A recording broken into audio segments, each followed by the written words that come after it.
Viva e bem-vindos a mais um Dúvidas Públicas. Esta é a entrevista de Economia da Renascença para ouvir sempre a esta hora na rádio e a qualquer momento em podcast e em rr.pt. Hoje vamos falar muito de poder local e da sua importância nos desafios que o país enfrenta. A poucas semanas das eleições autárquicas e numa altura em que o Orçamento de Estado está a ser negociado, vamos tentar perceber o que esperam as freguesias do próximo ano e deste governo. O nosso convidado é um autarca experiente, com mais de 2 décadas de serviço em freguesias, desde a reorganização administrativa de 2013, que é o presidente da Junta da União de Freguesia de São Martinho do Bispo e Ribeira de Frades, no município de Coimbra. Militante socialista, tem 73 anos, 2 filhos, 2 netos. Sportinguista, gosta de viajar, sobretudo de carro. Preside, julgo que desde 2020, a associação que reúne cerca de 2.700 das 3.090 freguesias que existiam ou existem. Com a agregação e a desagregação haverá tempo para conferir estes números com o nosso convidado. Jorge Manuel Lebre da Costa Veloso, o presidente da ANAF, a Associação Nacional de Freguesias, é o convidado de hoje deste Dúvidas Públicas, uma entrevista conduzida por Sandra Afonso. E Arsénio Reis, agradeço desde já ter aceitado o nosso convite. Vêm as eleições autárquicas, já falta menos de um mês. Até agora o mapa concelhio era marcado por 3 cores políticas associadas ao PS, PSD e PCP. Acha que isso vai mudar no dia 12 de outubro? Muito bom dia, muito obrigado pelo convite. É provável que vamos assistir a alguma mudança em relação àquilo que era o normal ou habitual acontecer em termos de eleições autárquicas.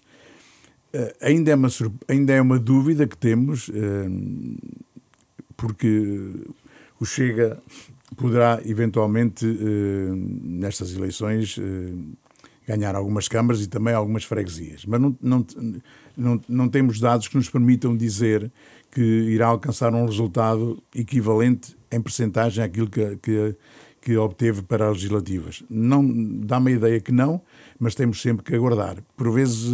Dizemos sempre que são eleições muito diferentes. São eleições diferentes, aposta-se muito na pessoa. Se olharmos para as freguesias, principalmente, e falando em cerca de 2.000 freguesias, das 3.000... irão ser 3.256. Voltarão a ser 3.200 e qualquer coisa, não é? Já fomos 3.400. Agora voltaremos a um número muito próximo, 3.256. Há aqui uma dúvida, 56, 55, não consigo ainda dizer isso. Houve uma dúvida de uma freguesia se iria conseguir ter o processo autárquico pronto. Mas parece-me que sim, que teve. Pelo menos não saiu nada da CNE, nem da Secretaria Geral da Administração Interna que nos pudesse dizer o contrário. E tal como estava aqui a dizer, eu espero que sinceramente, estamos em democracia. Eu acho que o povo não sabe distinguir de eleição para eleição, sabe distinguir e sabe apostar nos candidatos que conhece ou não. E estas eleições têm esta particularidade de se apostar muito nas pessoas, principalmente nas 2.000 das 3.000 freguesias, onde são meios mais pequenos, onde todos se conhecem e onde se aposta muito nas pessoas, quer se queira, quer não. Tire-me só uma dúvida que é quase uma curiosidade. Eu falei aqui em 2.700 freguesias aproximadamente que integram a ANAF. São 70%, sim. As outras não integram porque têm outro tipo de associações? Olha, por vezes não tem outro tipo de associações. Eu só conheço uma associação que tem cerca de 10 a 12 freguesias, que é em Chaves. Mas por coincidência ou não, essas 12 freguesias também são associadas da ANAF. Apesar de haver uma associação que eles criaram para resolver alguns problemas mais localmente. Mas as outras, por vezes é difícil. Nós temos distritos onde nos falta-nos apenas uma freguesia, vou-lhe dizer que é Beja, falta uma freguesia para estar 100%. Temos outros que são 100%, Porto Alegre está 100%, Setúbal está 100%, Faro está 100%. E não conseguimos perceber porque é que as outras freguesias não... Alguns é teimosia, porque mas para quê e tal, não sei quando. Eles têm, se forem associados à ANAF, têm parceiros jurídicos, parceiros contabilísticos, Qualquer dúvida que tenham sobre o processo de condução da freguesia são tirados, não digo que seja na hora, porque são 3.000 e tal, como disse, por vezes é difícil, mas no máximo 10, 15 dias nós damos pareceres todos que nos são solicitados, além de terem outras vantagens. E repare, a cota que é paga à ANAFRE é 0,05% daquilo que tem de fundo de financiamento de freguesias. É uma coisa... Podem ser motivos não políticos? Não justifica. Olha, eu acho que não. Mas por vezes é mais o comodismo. O que é que aquilo precisa ser feito? Precisa levar uma proposta, aprovar no Executivo, uma proposta para adesão à ANAFRE, e depois levar à Assembleia de Freguesia.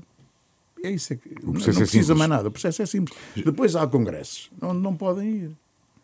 Claro. Onde há um órgão máximo, não é? Que é o Congresso, onde se elegem os autarcas para estar na ANAFRE, nos órgãos da ANAFRE, no Conselho Diretivo, no Conselho Geral, no Conselho Fiscal, nas próprias delegações, temos delegações distritais e regionais por todo o país e ilhas, e acabam por não poder participar em nada. Depois, tudo aquilo que possam comentar perde a razão porque não tem legitimidade para fazer. Deixe-me pegar nisso. O PS, partido a que pertence, como eu disse há pouco, por ser o mais votado também, tem presidência da Associação de Freguesias, da Associação de Municípios.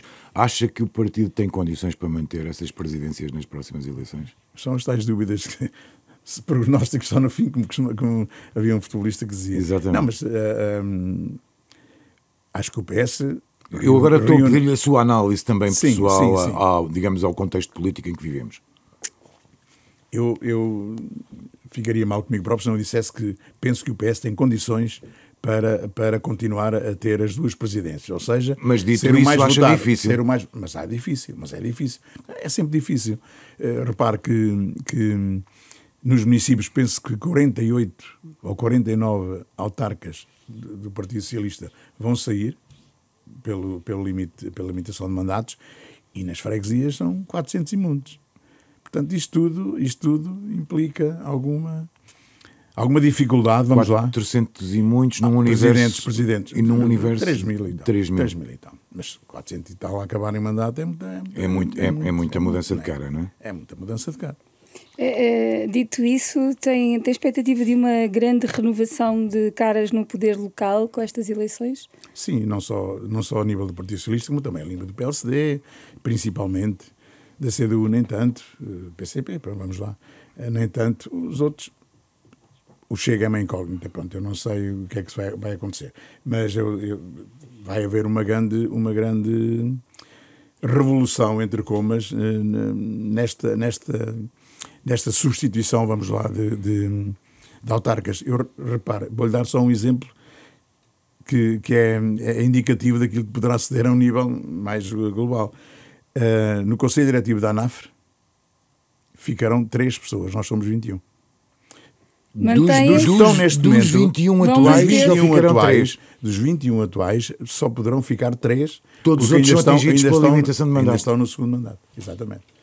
Só isso já... Conselho Diretivo, sim, só isso é uma grande renovação. É uma renovação brutal, não é? Exato. Claro. Agora, claro que poderão dizer assim, mas vai para lá pessoas sem experiência. Não tem que ser isso, porque nós no Conselho Geral, temos um Conselho Geral que é composto por cerca de... e Conselho Fiscal por 100 conselheiros, dos quais alguns poderão passar para o Conselho Diretivo, que já têm alguma experiência e ainda estão dentro dos mandatos normais. Já agora, ter-nos uma dúvida. Luís Newton, que líder da Conselhia do PSD de Lisboa, foi acusado de corrupção no processo Tutti Frutti, pediu a suspensão do mandato de deputado, mas mantém vários cargos políticos e mantém-se também como vice-presidente da ANAFRE, com pelouros como a Proteção Civil e a Gestão Ambiental? É verdade. Ele optou por não pedir a suspensão da ANAFRE, do mandato dele, do cargo que ocupa, porque também não pediu a suspensão do cargo na freguesia. Ele não pediu, ele continua a ser presidente de junta. Na Estrela. Ele não solicitou. Se tem solicitado o da freguesia, teria automaticamente que, ao deixar de ser autarca, se renunciasse, teria mesmo que também renunciar à ANAFRE. É uma posição pessoal, nós não conseguimos... A associação não pode fazer nada não permitem que que a ANAF possa ter alguma influência na decisão para se retirar dos órgãos. Não conseguimos fazer isso. Portanto, é um cargo pessoal. Esta posição só será corrigida agora com as eleições. Com o novo ato eleitoral, exatamente. Vamos então olhar um bocadinho também para a frente. O líder do PS defendeu recentemente, agora na convenção autárquica, se não estou em erro, alterações à lei eleitoral autárquica. Na prática, diga-me se eu estou a ler mal, retira a oposição dos executivos municipais, tornando-os, digamos, de cor única, monocolores, se quisermos. É um passo no bom sentido? Eu pergunto-lhe isto porque já é essa um bocadinho a lógica nas freguesias. Depende. Não é bem a lógica nas freguesias. Não é bem a lógica nas freguesias, porque, não sei se estão recordados, mas no último ato eleitoral, onde já houve uma grande também já houve alguma alteração, e a partir de 2013 principalmente, nós o que tivemos foi, muita vez, dificuldades em que os executivos fossem instalados. E isto porquê? Porque um pouco dentro daquilo que o Secretário-Geral afirma, por vezes há dificuldade de entendimento.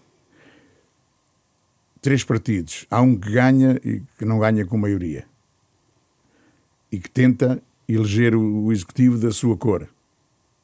À partida é uma proposta condenada ao fracasso, porque ou há um acordo prévio com as outras forças, porque se não houver, vai andar ali a peregrinar até 6 meses, como alguns executivos de freguesia andaram a peregrinar durante 6 meses, tendo alguns renunciado mesmo, a cabeça de lista, que é quem ganha, ou o cabeça de lista, esse é que é eleito, os outros só serão eleitos em Assembleia de Freguesia e depois devidamente aprovados. Se não forem, arrasta-se uma eternidade e quem está no poder ainda continua a ser o executivo anterior. E, portanto, é preciso corrigir isso ao nível das freguesias e também ao nível dos... Eu não estou a afirmar, estou a perguntar, não é? A democracia é mesmo assim. A democracia é mesmo assim. Nem sempre se tem que ganhar por maioria absoluta. Quando se ganha por minoria, não se tem maioria, não é? Não é normal. Eu acho que, o que há que fazer é haver acordo com as outras forças. Deixe-me só explicar um bocadinho melhor para as pessoas talvez entenderem melhor. Seria o mesmo que no governo agora do PSD houvesse governantes ou ministros do PS, do Chega, ou até eventualmente do LIVRE, ou do PCP ou da IEL. Já tivemos. Pronto. Mas aí são governos de coligação. Neste caso, sem serem executivos de coligação, acabam por integrar vereadores dos partidos da oposição. Acha que é necessário corrigir isso? Há isso em muito lado. Certo. Há isso em muito lado.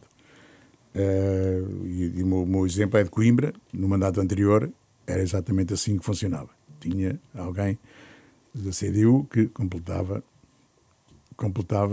um acordo. Mas acha que seria saudável para a democracia corrigir isso? Ou não? Há duas opiniões. Há duas opiniões. Que se deve respeitar a vontade popular, e a vontade popular diz que este partido teve X, o outro teve Y, teve Z. Nenhum deles tem maioria. Há que fazer acordo para que se consigam governar conjuntamente. Em conjunto. Eu não sei se a outra proposta será quando falem o partido que ganha, forma o executivo, pronto. Exatamente. E depois a minha pergunta é: a lei eleitoral tem mesmo que ser mudada, porque senão os outros, esse partido não consegue ter a maioria, tem que respeitar sempre a oposição. Certo. É uma regra. Eu não consigo dar-lhe aqui uma opinião 100%. Ou seja, não tenho a certeza correta de que seja realmente necessário mudar a lei. Exatamente. Poderá mudar em alguns aspectos, mais simples, nesse de executivos monocolores, como falei bem, tenho algumas dúvidas que vai resultar. Mudando de tema, José Luís Carneiro também defende alterações à lei das finanças locais, uma lei que aumenta a participação das autarquias nas receitas do Estado, colocando-a na média europeia. Aqui suponho que estará totalmente de acordo. Claro que sim. Claro que sim, é uma luta que andamos a travar há pelo menos 4 anos. Não só com este governo, mas também com o governo socialista. E não é por acaso... Peço desculpa. Sim. E não é por acaso que os nossos últimos 3 pareceres à lei do Orçamento de Estado foram desfavoráveis. Não é por acaso. É porque as propostas... Estou à vontade para dizer isto. É contra o meu partido também, porque estavam no governo e com a ministra Ana Brunhosa, e depois com este governo, já são 2 governos, né? Se bem que teve 1 ano e caiu, e este está lá agora. As propostas que vamos apresentar são exatamente as mesmas que apresentámos há 3 anos. Elas estão aqui. As propostas são exatamente as mesmas. Tudo o que nós propusemos há 3 anos atrás... Continua por fazer, digamos. Continuou assim. Tudo na estaca zero. O problema é que não se pode... Eu costumo dizer isso. Não se pode empurrar com a barriga. Não podemos analisar a lei das finanças locais este ano, fica para o ano. Depois passou para 2024. Não se pode analisar este ano, não temos tempo, fica para o ano. Depois o governo caiu. Agora já não vai dar tempo, vamos preparar as coisas para 2026. Eu já ouvi esta resposta há 3 meses. A descentralização avançou com a promessa que vinha associada à descentralização, vinha alterações à lei das finanças locais, que ainda estão por realizar. Neste momento, a descentralização de competências para as freguesias, que são dos municípios para as freguesias e não do Estado Central para as freguesias, o Estado Central descentraliza para os municípios, os municípios descentralizam para as freguesias. Sim.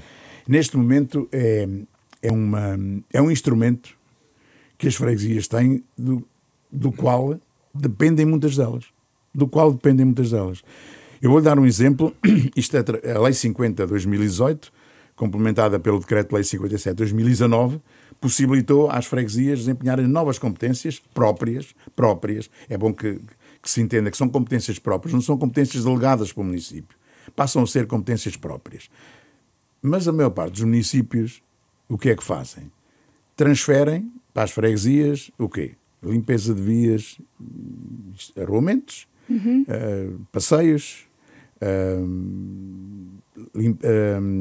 manutenção de espaços verdes e jardins e ainda os edifícios escolares.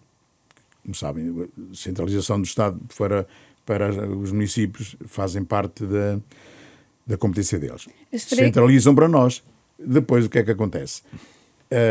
Não descentralizam mais nada. Nós temos licenciamentos sobre mobiliário urbano, sobre ocupação de vias e esses, como estão na competência dos municípios, os municípios fecham-se e não cumprem a lei. Eu ando, não sei quantas vezes já disse isso, até em reuniões onde estão presentes, por vezes pessoas que eu sei que são presentes que à meia não cumprem, não transfiram, não fizeram o respectivo autotransferência de competências,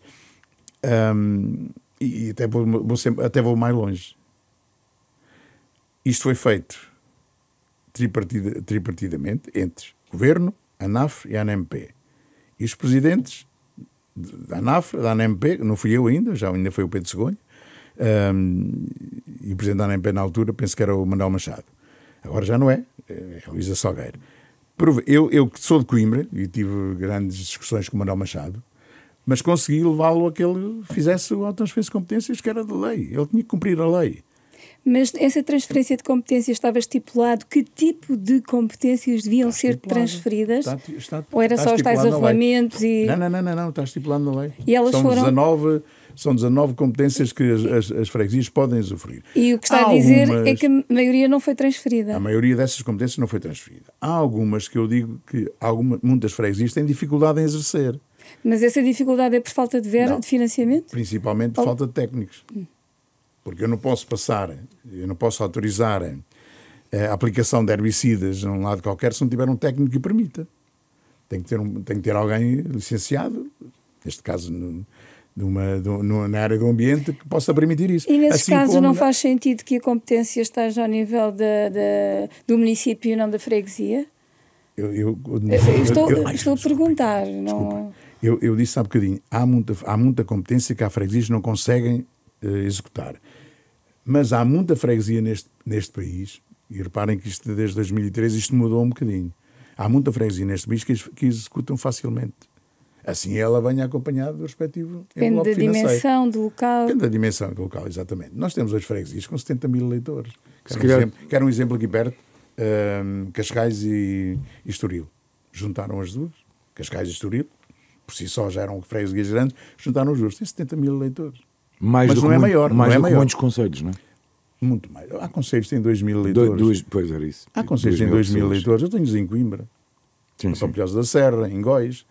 São concelhos do interior onde a minha freguesia tem na ordem dos 24, 25 mil habitantes. Eleitores têm menos porque 9 mil, ou cerca de 9 mil, são estudantes do ensino superior que frequentam as escolas. Mas estão lá 10 meses durante o ano. E esta é outra luta que nós temos. Mas em relação às competências, há muitas freguesias que podiam estar a desempenhar essas competências e não estão. E o município só tinha a ganhar com isso. Já agora...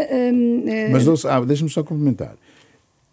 Eu há bocadinho disse que era muito importante para a vivência das freguesias ter o cumprimento desta lei no papel. Nós, neste momento, sei que há 180 municípios que dos 307, não é? Há 308, mas há um que saiu da associação. Mas 308, dos 308 municípios, cerca de 180 transferiram as competências para as freguesias. E há cerca de 2 mil freguesias a desempenhar essas competências. As outras freguesias, para relacionar um pouquinho porque é que elas não são associadas, as outras cerca de 1000 freguesias não informaram a DGAL que estavam disponíveis para executar essas transferências, essas competências. Em 2019. Ao não o fazer em 2019, ficam automaticamente fora deste processo. E isso implica que os outros municípios fiquem fora também. Mas ainda podem entrar neste processo? A qualquer momento podem entrar. Não tem que ser associadas à NAF para entrar neste processo, porque há algumas associadas que desempenham as novas competências. Mas é uma negociação com o município e com eles. Disse que das 135 uniões que iam ser repostas, ou seja, 302 freguesias agregadas pela reforma que iam estar outra vez em situação elegível agora nestas eleições, mas apontou que havia um caso que ainda estava na dúvida. O meu caso, a dúvida que eu tinha era de uma freguesia de Figueira da Foz chamada Branha. É a única situação que coloca dúvidas neste Havia momento. uma outra também na Figueira, Buarques e Quiaios, mas depois resolveram a questão. Prendia-se quando mete alteração de limites, é mais preocupante, mas conseguiram resolver. A questão da Branha foram dificuldades em instalar a comissão de execução. Houve ali algumas dificuldades, não só por causa do Presidente da Junta, mas também com o Presidente da Assembleia de Freguesia.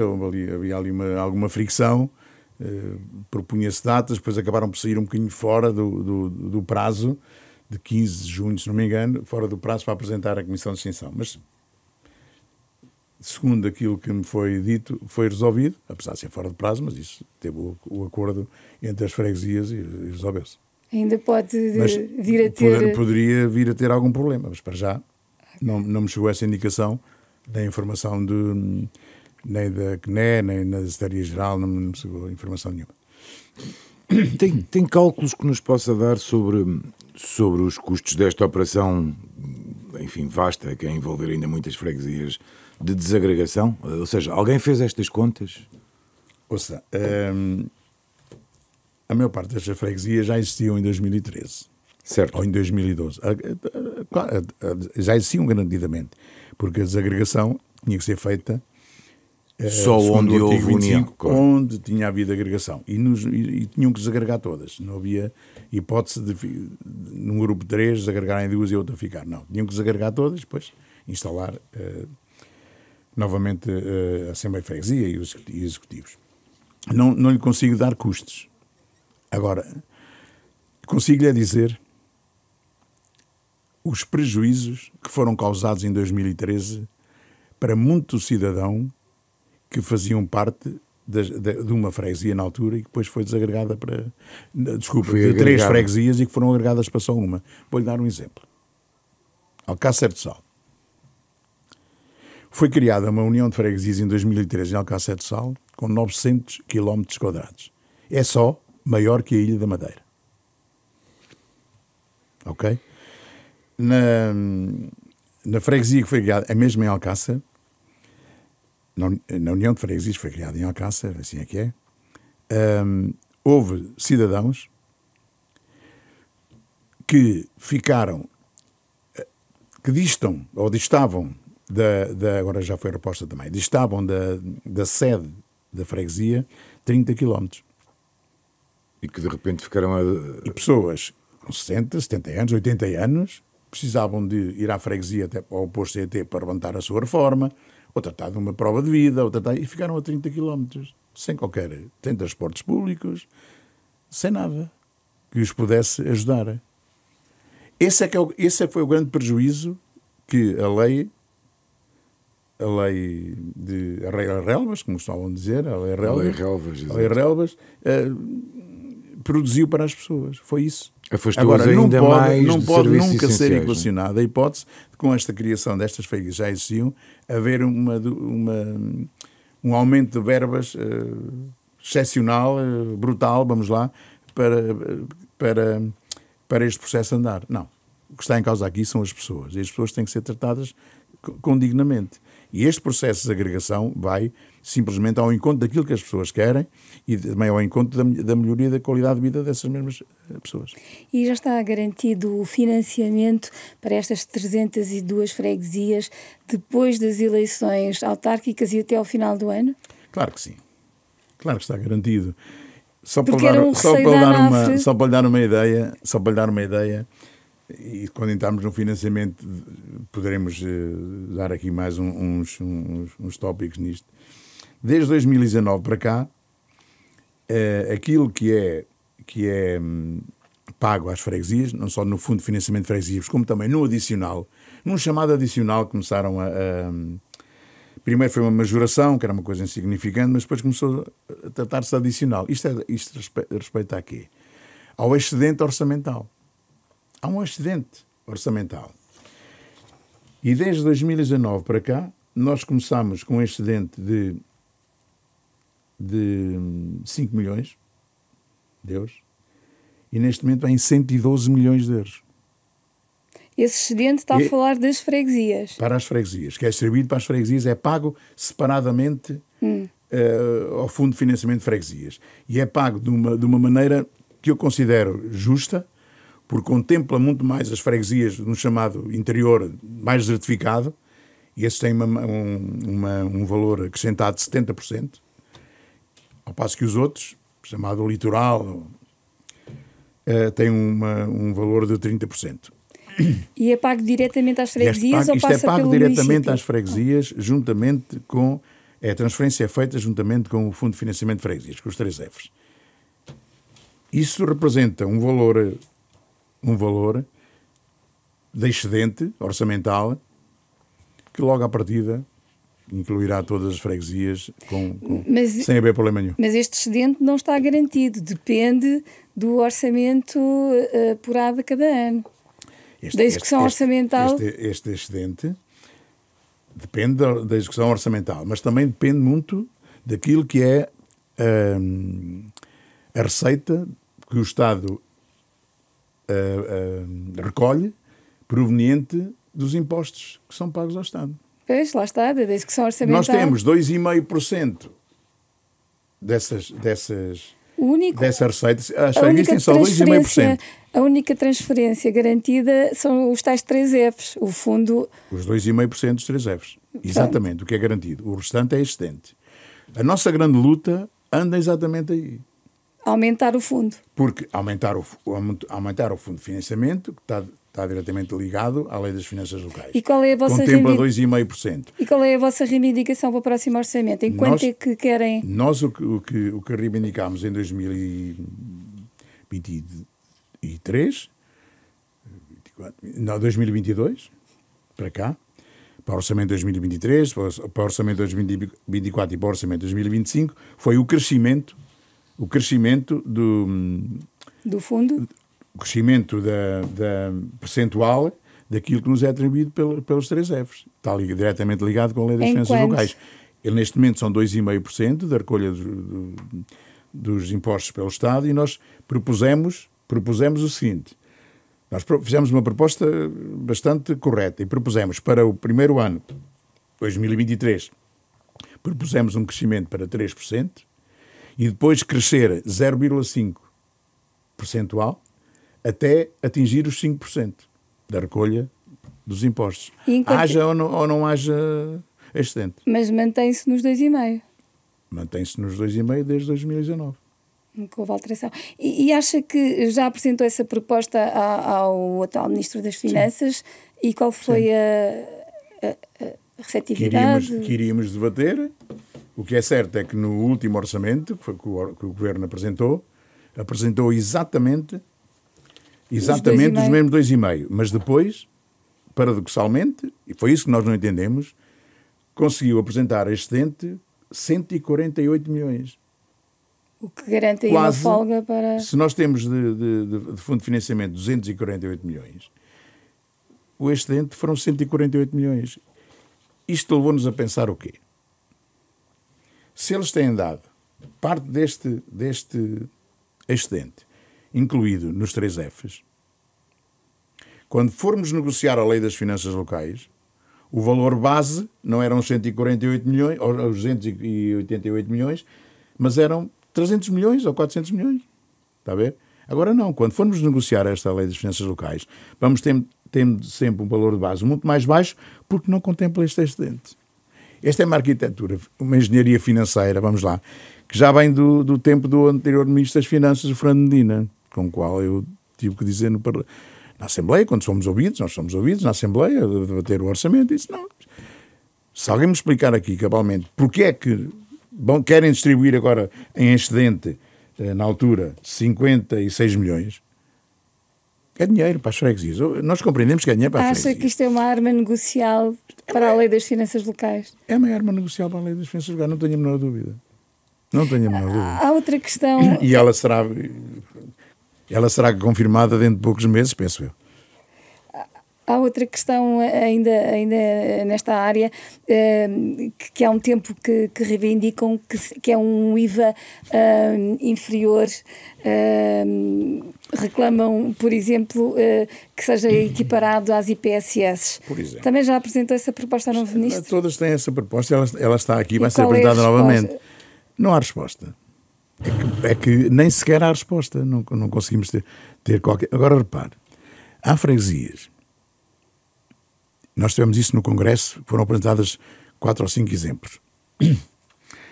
Há freguesias que, em termos de pagamento de IVA, a 23%, a maior parte dos produtos, só nas obras é que nós temos uma exceção para 6%, mas na aquisição de produtos, de matérias-primas, de fardas para o pessoal, de qualquer coisa, há freguesias que o valor pago em IVA é superior aos 3 Fs que recebem, ao fundo de financiamento que recebem. Uhum. Isso foi lá. Eu até estava a pensar que era mentira. O rapaz até me deu bem com ele. É o João Pimpão, que é irmão do Presidente da Câmara de Pombal, e ele tem uma freguesia que é Meirinhas, e continua lá. E levou tudo bem descrito, aquilo que pagavam de IVA e aquilo que recebia de 3 Fs. Quer dizer, nós recebemos uma receita proveniente dos impostos, e depois o que acontece é que, paralelamente, pagam tanto vamos pagar tanto de impostos como receberam do fundo de financiamento que provém dos impostos. Quer dizer, isto não pode ser. E nós o que pretendemos é que sejamos contemplados pelo menos como as IPSS, que têm hipótese de reaver parte do IVA, não é todo, mas parte do IVA tem hipótese de reaver, para nos facilitar um pouco a vida, porque senão nós não conseguimos, com o crescimento que houve de matérias-primas. Eu vejo o tapete que se põe no chão, o tapete bituminoso, fardas, tudo evoluiu a um ritmo brutal. Vejam o caso do pessoal. O caso do pessoal que em 3 anos subiram exponencialmente os vencimentos. É justo. Nós não pomos isso em causa, é justo. Agora, para fazer face a isso, temos de ter alguma ajuda também do Governo. Portanto, quando se queixava no passado, nomeadamente nos governos do PS, de ser ignorado nas propostas que a Associação fazia para o orçamento, sim. Isso não mudou. Não mudou nada, continua. Aliás, a última proposta que apresentámos para o Orçamento de Estado, nós apresentámos a proposta, fomos a uma reunião ao Estado de Estado, já não foi com o Ministro, foi com o Estado de Estado, e no anterior, do Hernani Dias, aquilo depois saiu por motivos, pronto, não interessa para aqui, e foi-nos dito só que não, onde podiam chegar era isto. E só vos vou dar o exemplo do orçamento dele, foram os tais 248 de 280, estou a ver isto mal, 248 milhões de fundo de financiamento e 148 milhões de excedente. Eu disse, não conseguimos perceber, e depois dissemos o mesmo, Sr. Ministro, com isto, quando fomos negociar a Lei das Finanças Locais, vamos negociar com 248 milhões, não é? Pois isso é, pois nós já percebemos porque é que vocês dão tanto de excedente e não querem alterar aqui, porque senão a percentagem. Mais e, portanto, a negociação seria bastante mais generosa para as freguesias. Ainda ninguém me conseguiu explicar o contrário. Enquanto não me explicarem o contrário, eu mantenho a minha opinião. Quando foi anunciada a composição deste Executivo, reclamou o acesso das freguesias a fundos comunitários até setembro. Uma promessa do então Ministro Castro Almeida, que agora acumula também com a pasta da Economia. Essa promessa já foi cumprida? É que já estamos na segunda quinzena de setembro. Claro que sim. Nada foi cumprido. Mas o mais grave não é isso. O mais grave é que na primeira reunião que tivemos com o Sr. Ministro, dia 7 de maio de 2024, eu nunca mais me esqueço essa data, 7 de maio de 2024, tinham tomado posse em março, se não me engano, 7 de maio de 2024, com o Sr. Ministro, que está de Estado, garantiu-nos que não sabia de nada sobre fundos comunitários para as freguesias. E nós dissemos, mas nós temos a informação que na pasta de transição ia lá os valores propostos pelo anterior governo, neste caso e pela ministra Ana Brunhosa, e que era transferir para as freguesias, transferir, não é bem o termo, mas propor às freguesias uma verba de 100 milhões para poderem fazer candidaturas até 50 mil, 100 mil euros, diante do corpo também da freguesia, e a possibilidade de apresentar projetos para isso. Os avisos chegaram a ser publicados? Zero. Foram na pasta de transição, a proposta do governo para o outro, há uma pasta de transição sempre, que os assuntos são pendentes, claro. Foi entregue àquele governo. Não sabiam nada. Mais tarde, ligou-me o Estado de Estado a dizer que já tinham encontrado, mas que não havia mais nada do que a proposta dos 100 milhões. Nós não parámos com os contactos, continuámos com os contactos, fomos falando, fomos avivando a memória a ver se conseguíamos ter alguma decisão deste assunto, até que na primeira semana de dezembro de 2024, numa reunião da Concertação Territorial em Faro, eu não me esqueço mais disto, onde até estava eu e a minha vice-presidenta Olga Freire, que por acaso até é deputada do PSD, e há uma pergunta que eu fiz sobre a evolução deste assunto do PT 2030, quem me respondeu nem foi o Ministro, foi o próprio Primeiro-Ministro. Sr. Presidente, vou-lhe dar aqui em primeira mão a novidade de que vão ter, não 100, mas 120 milhões para as freguesias se poderem candidatar aos avisos que vão ser publicados até ao primeiro trimestre de 2025. Estamos a falar só de PT 2020... 2030. Só sem PT 2030. PRR? Sem PRR. Okay. As freguesias não tinham como é que é, não é competência, mas não estavam abrangidas pelas candidaturas ao PRR se fossem únicas, sozinhas. Mas apoiámos várias iniciativas e aí podemos... transformação digital, energética, houve várias situações que eu sei que marcharam desde que devidamente candidatas, apresentassem candidaturas devidamente homologadas. A partir daquela data de dezembro, nós também temos a ideia de que o governo acabou por cair em abril, não é? Abril. As eleições foram em maio. Houve eleições em maio, exatamente. Pronto. De dezembro até abril não se fez rigorosamente nada que pudesse transferir para as freguesias. Transferir não, reservar uma verba para as freguesias, 120 milhões para apresentarmos candidaturas. Não se fez nada, zero. Portanto, nem a promessa de Castro Almeida, nem a de mais tarde do Primeiro-Ministro foram cumpridas e, portanto, nada. As freguesias continuam sem se poder candidatar ao PT 2030, às verbas do PT 2030, sabendo nós que há muito dinheiro do PT 2030 ainda para distribuir. Sabendo nós disso. É como a PRR. Nós não podemos ser candidatos. Não nos podemos apresentar candidaturas aos avisos. Nós sabemos, e anda tudo aí à rasca, que é o termo, é andar à rasca, para que, em termos de habitação, por exemplo, eu ouço dizer, em vez de 27 mil, vamos fazer 50 e tal mil habitações. Mas quando? É que o PRR acaba em 2026. Poderá haver algum alargamento do prazo, Mas eu já ouvi uma notícia quando vinha para cá, que o Sr. Ministro iria reformular novamente o PRR. Se conseguir. Nova reformulação do PRR, quer dizer. E não dão oportunidades às autarquias locais que podem fazer alguma coisa, sinceramente, podem fazer alguma coisa. Porque projetos, não estou a falar de projetos megalómanos, mas nós somos 3 mil, e dos 3 mil, se 2 mil se candidatarem e com projetos aceitáveis, nós podíamos dar aqui uma ajuda bastante forte. E o Sr. Ministro sabe disso. Eu queria questionar exatamente sobre a habitação. Há muito dinheiro prometido para a habitação social. Já consegue ver melhorias ou expectativas do mercado melhorar no futuro próximo? Olha, aquilo que eu ouço, eu não tenho essa experiência, portanto, própria, vamos lá, não tenho.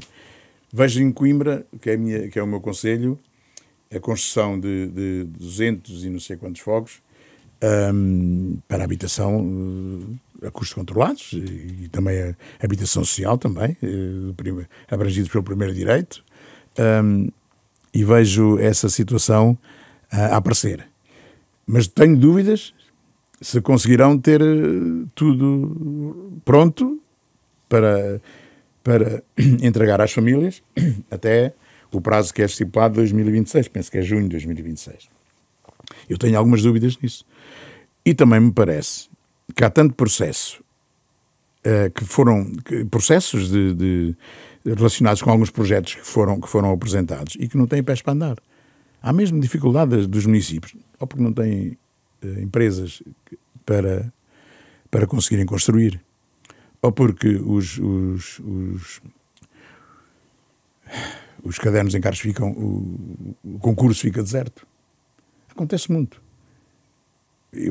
Coimbra, isto é o nosso cada dia. E em outras zonas também. Como é que isso explica a falta de mão de obra?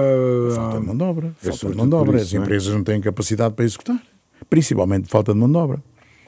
Por isso é que eu às vezes vejo que quando algumas pessoas entram em demagogia a dizer que o país abriu as portas, se calhar também abriu demais, mas hoje vou a uma obra, eu vejo lá a obra do Metro Mondega em Coimbra. Eu ando 2 km numa via que foi desmantelada, que era antiga, era da CP, das Infraestruturas de Portugal, e só lá vejo gente de cor a trabalhar. Pois, se não forem imigrantes, nós eu só lá vejo gente de cor a trabalhar. E isto é preocupante. Mas continua a haver muita gente que está a receber RSI, que faz 2 ou 3 pescados durante uma semana ou durante um mês e continua a receber o RSI porque não quer ir trabalhar para uma empresa.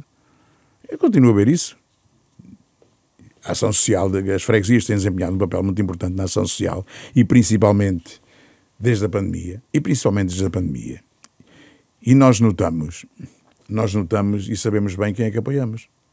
Mas muitos desses apoios que damos, nós até sabemos que estão a ser mal dados. Essa é uma das acusações do Chega, como sabe. Isso tem aumentado, esse número de casos? Eu não sei se... Portanto, eu ouço também, como disse, nós não temos competência para termos esse processo connosco. É mais com os municípios também e mais com o Governo, o Estado Central. Agora, com as entidades do Governo. Agora, nós, o que vamos ouvindo é tentar simplificar o que não está simplificado. Nós fomos a uma reunião convidados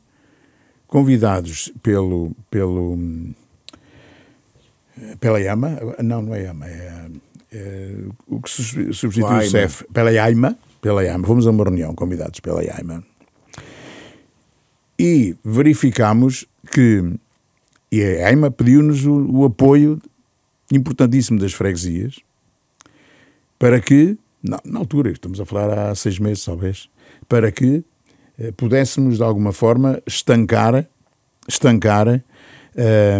a chegada brutal de imigrantes ao país. Claro que houve, por parte de algumas freguesias, algum alargar, e estou a falar mais de freguesias de Lisboa, com quem algumas delas tive discussões a sério, porque chegaram, como viram um fluxo tão grande de imigrantes, chegaram a aprovar taxas de passagem de um atestado de residência que normalmente custa 1,5 €, 2 €, na maior parte das freguesias, e para pessoas de idade nem custa nada, e alargaram para 50 €. Pratíssimo. Arroios, depois ali uma também da zona de Loures. Pronto, zonas que nós sabemos que têm com uma grande afluência de imigrantes. Logo, uma grande potencial receita por essa via, não é? Pois. Mas o pior é que para um prédio numa rua de Arroios foram passados, para uma habitação, foram passados cerca de 400 atestados. A 50 € cada um. 400 atestados. Para uma mesma morada. Para uma mesma morada. Obviamente que alguma coisa de errado está mas aí. O problema não é só o que existe errado a passar esse coisa. É as pessoas que estão por trás disto, claro, que pagavam a testemunhas para lá irem testemunhar em que a pessoa vivia ali. Isso quer dizer o quê? Por trás há ali outra situação em termos do negócio, do emprego precário, claro, para levá-los para outros locais. Quer dizer, nós não temos muito a ver com a habitação. Se bem que, por exemplo, olha um exemplo aqui perto. Benfica. Benfica conseguiu, através de uma agregação com uma outra entidade, conseguiu comprar um prédio à Câmara de Lisboa e conseguiu executar 100 habitações. E que já estão a funcionar. Onde gastou cerca de 5 ou 6 milhões de euros, mais o valor do prédio que comprou à Câmara de Lisboa para recuperar um edifício. E conseguiu fazer lá no Sabe se a obra foi executada com ajudas comunitárias? Foi executada e já foi inaugurada. PRR. É um bom exemplo. Já foi executada. Assim como haveria outros exemplos neste país de freguesias que poderiam fazer isso. Sem problema nenhum. O apoio, como sabe. Tem ideia de quanto é que as freguesias conseguiram ir buscar ao PRR? Ou quanto é que já foi executado? Não tenho. Não consigo dar essa informação. Estamos quase a terminar, mas não queria deixar de falar consigo de incêndios também. Ainda que a Sandra possa ter uma outra dúvida que queira colocar. Há sempre zonas e freguesias mais vulneráveis. Claro que sim. Do que é que as pessoas se queixam mais? O que é que precisam com mais urgência? Olha, que elas pedem na prática. Aquilo que chega à ANAF, e nós temos, como sabe, delegações distritais e regionais, e também Presidente de Junta, que também fazem isso, e nós temos que colaborar. A ANAF Nacional tem colaborado com isso. O ano passado criámos uma rede entre autarcas de freguesia, entre freguesias, que possibilitou a ajuda com meios mecânicos, humanos, monetários até, e a ANAF também colaborou nessas situações, e dou-lhe um exemplo também da Madeira, aquele incêndio muito grande que houve na Madeira, onde também colaborámos com equipamentos para as freguesias, perderam tudo e mais não sei quanto, e a ANAF Nacional também colaborou. As pessoas queixam-se e queixaram-se na altura, isso foi público, de que não havia meios nem humanos, estou a falar dos bombeiros, nem aviões, nem se calhar carros, equipamentos mecânicos pudessem ajudar nos incêndios. Mas também verificámos que muita junta de freguesia fez um trabalho espetacular porque equiparam carrinhas com bidões, daqueles bidões de 1000 litros de água, com uma bomba, e atacaram em muitos sítios e salvaram muitas habitações.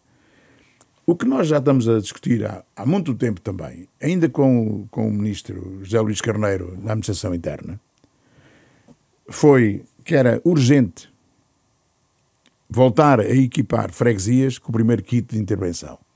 E o primeiro kit de intervenção era um kit completo, que implicava um depósito, uma bomba, agulhas e essa coisa toda, e uma carrinha, tipo todo o terreno, para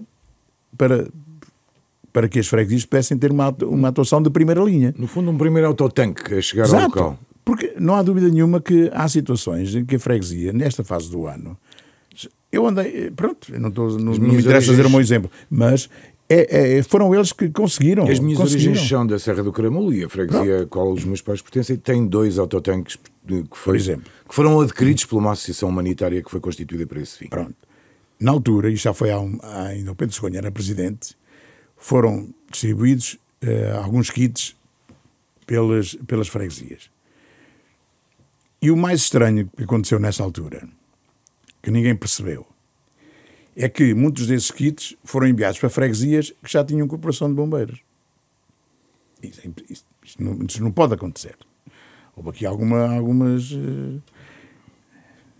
insinuações e tal, e foi isso que aconteceu. Mas isso é totalmente errado. O que deve acontecer é aquilo que nós voltámos a propor, e estava em cima em cima das propostas que apresentámos, estava lá ao cima, era que as freguesias, principalmente aquelas onde normalmente acontecem estas catástrofes, né, dos incêndios, fossem contempladas com um kit, mas um kit completo. Como é que é dizer? Há exemplos brutais, boas práticas, lá para cima, para o norte, para Arcos de Valdevez, uma freguesia tem 500 habitantes ou 600. Tem um presidente da junta que agora penso que vai sair também, mas que o homem é um sonhador. Ele tem uma equipa de 6 bombeiros com dois carros. Foi a população que comprou. E mais alguns benfeitores lá da zona. Claro. Na altura do verão, naquela zona ali está sempre toda preservadinha. Pronto. Vão fazendo o trabalho deles, né, de apoio às populações, que é o nosso também grande objetivo, é trabalhar para as pessoas. Um dos problemas, sobretudo nas zonas rurais, tem a ver com os baldios e os terrenos, onde é difícil perceber quem é exatamente o proprietário, quem é o responsável pelo terreno. Há condições para manter limpos estes terrenos? Olha, as associações de compartes de juntas de freguesia também, muitos desses terrenos. Tem alguns também. Eu, pelo menos na minha zona, tenho esse... Tem alguns também que são pertença das freguesias. E aqueles que são pertença das freguesias, há a obrigatoriedade de estarem limpos, isso aí não há dúvida nenhuma. E a maior parte desses terrenos são terrenos que são escolhidos para as energias renováveis, neste caso para a implantação daqueles monstros que parecem pequeninos, mas são eólicas, e que rendem fortunas às freguesias. E também às associações de compartes, que onde têm poder, dificilmente alguém entra. E alguém toca. Agora, a lei tem que exigir a essas associações, e também às freguesias que também têm esses terrenos, são donas desses terrenos, têm que exigir a sua manutenção. Não é só andar atrás de um pequeno proprietário que tem um terrenozito de 200 ou 300 metros quadrados e não limpou.